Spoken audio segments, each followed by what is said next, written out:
हर हर महादेव। कैसे हैं आप लोग? उम्मीद करती हूँ आप लोग स्वस्थ होंगे। आज मैं श्रद्धा संगम चैनल के माध्यम से आप लोगों को भगवान शंकर जी का भजन सुनाने जा रही हूँ।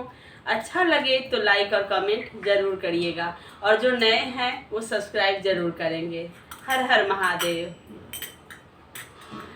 भोला के देखेला बेचैन भइले जियरा, भोला के देखेला बेचैन भइले जियरा, भोला के देखेला बेचैन भइले जियरा, के चढ़ावे चंदन के बेला पतिया, के चढ़ावे अक्षत चंदन के बेला पतिया, के चढ़ावे आहो भोला धतूरा के पतिया, के चढ़ावे आहो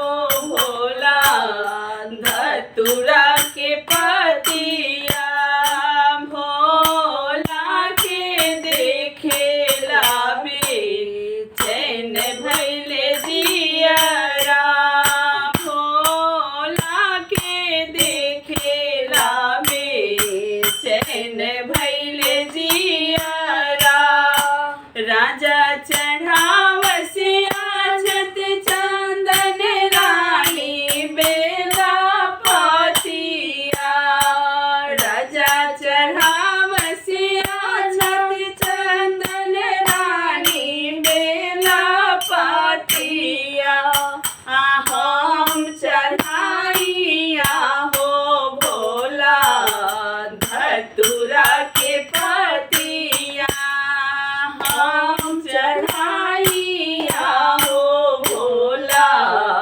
धतूरा के पतिया, भोला के देखेला बेचैन भइले जियरा, भोला के देखेला बेचैन भइले जियरा, के मांगे आना धाना के मांगे सोनावा, के मांगे आना धाना के मांगे सोनावा, के मांगे आहो भोला दर्शन देहब कहिया,